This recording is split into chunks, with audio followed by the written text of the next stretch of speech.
Alors si nous sommes ici, c'est parce qu'on est des lanceurs d'alerte, on est des résistants qui constatent les multiples dérives de la loi dite Taubira, la loi du mariage pour tous.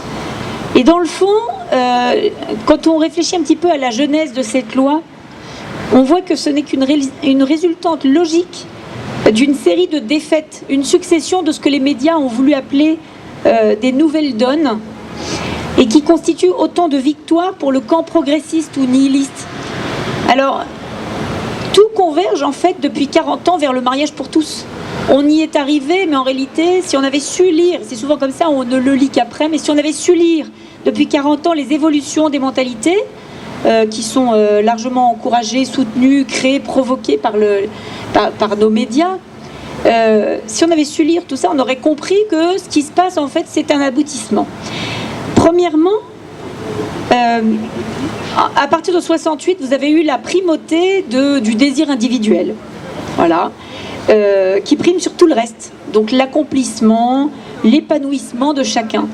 Et on va voir en quoi tout ça, ça conduit au mariage pour tous. Deuxièmement, à partir de 74, vous avez une rupture profonde, fondamentale et essentielle, la négation de la valeur suprême de la vie avec la loi Veil, qui ont conduit à l'avortement et au corollaire de l'euthanasie qu'on commence à voir apparaître. Et puis le troisième point, c'est la propagation, la suprématie d'une idéologie très forte du déracinement que combat le ciel, et c'est pour ça que nous sommes là. Ce déracinement, cette interchangeabilité des hommes et des femmes. Donc il n'y a pas de nation, il n'y a pas de culture, il n'y a pas de filiation, et il n'y a pas de genre non plus. Cette idéologie sert bien sûr les intérêts de la consommation et de la grande finance. On va en reparler. Donc ces trois points, 68, la suprématie des désirs personnels, 74, la négation de la valeur suprême de la vie, et puis petit à petit s'est développé aussi le déracinement. Ces trois éléments majeurs ont conduit tout naturellement à cette loi, en étant soutenu par une uniformisation de la communication de masse, et donc ça trouve un aboutissement inéluctable et sans précédent de cette loi. Alors, premièrement, si le désir depuis 68 prime le reste, alors on ne peut pas refuser un enfant à un couple de personnes de même sexe. C'est pas sympa, c'est quand même cruel. Hein, ils ont le droit, voilà, ils ont le droit, eux aussi, ça leur fait plaisir, puis ils en ont envie. Alors voilà. Et donc, on oublie 40 années de progrès en psychologie, et puis toute une littérature associée, où les psychologues ont quand même commencé à découvrir et à approfondir la place du père. Alors, cette place du père, on en a des rayonnages entiers, c'est très important. On se rend compte que quand le père manque, quand le père fait défaut, c'est plus difficile de se construire. Non pas impossible, il est vrai, mais plus compliqué. Et on a mis en avant cette place du père pour promouvoir une nouvelle parentalité, pour promouvoir le congé parental partagé, pour promouvoir le congé de paternité.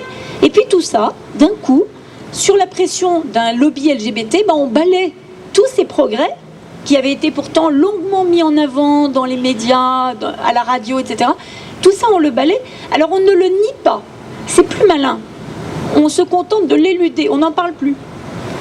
Hein, donc la place du père qui semblait si importante depuis 40 ans, on n'en parle plus. Voilà, donc plus de père, c'est pas gênant.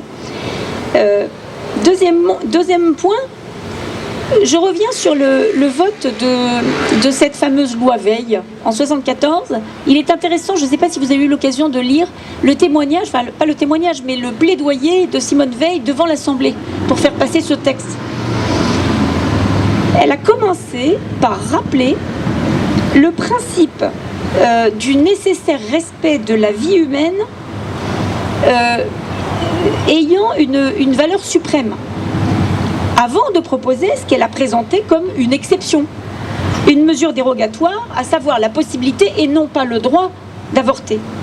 Et donc elle concluait par ces mots, donc c'était un discours qui faisait quand même 5 ou 6 pages, qui était assez long, et elle concluait, Simone Veil, pas la philosophe bien sûr, la femme politique, elle concluait par ces mots: il faut faire confiance aux générations qui nous suivront, donc nous, pour conserver à la vie sa valeur suprême.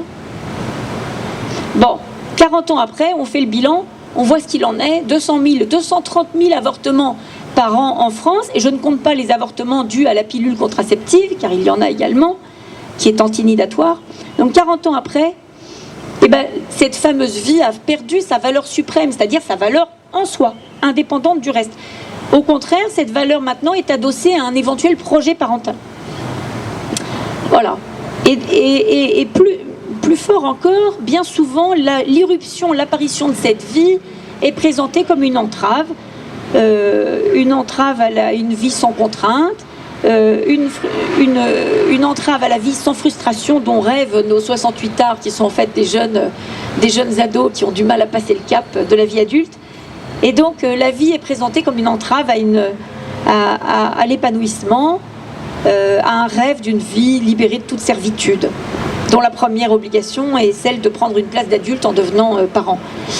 Voilà, donc dépouillée de sa valeur suprême, la vie passe du statut de sujet au statut d'objet et devient donc un produit, un bien, un marché apparaît, ce qui n'échappe pas aux promoteurs et aux acteurs intermédiaires des opérations de GPA et de PMA.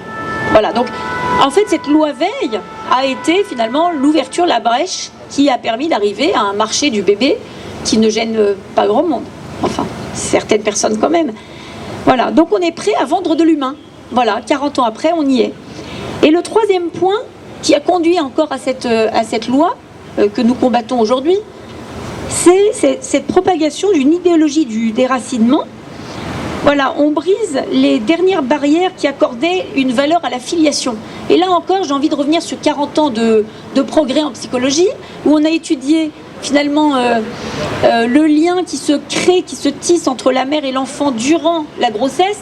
Tout ça, on l'a exploré, les psychologues ils l'ont reconnu, il y a eu de la littérature, il y a de la recherche là-dessus. On se rend compte qu'un enfant, par exemple, quand il a perdu un frère jumeau, une sœur jumeau, eh bien, parfois ça ressort dans sa vie d'adulte, ça ressort plus tard. Donc tout ça, une fois de plus, on va oublier comment ce lien mère-enfant se construit, comment la vie intra-utérine, finalement, les choses se mettent en place pour une personne. Et puis, on va simplement le mettre de côté, l'éluder complètement, c'est très malhonnête, quand il s'agit de faire plaisir à un lobby.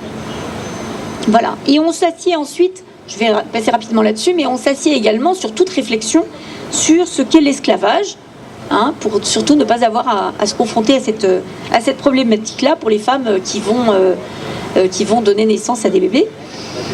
Voilà, donc on est prêt pour programmer la mise en grossesse de femmes pauvres qui devront remettre leur enfant à des couples riches, enfin des pères de même sexe riches.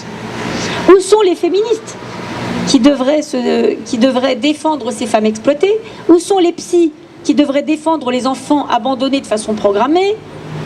Que disent les droits de l'homiste quand le droit des enfants à connaître leur père est ainsi bafoué? Il y a silence radio partout. Donc nous sommes là pour dire stop à cette course folle imposée par une élite médiatico-politique qui feint d'ignorer que le peuple la désavoue largement.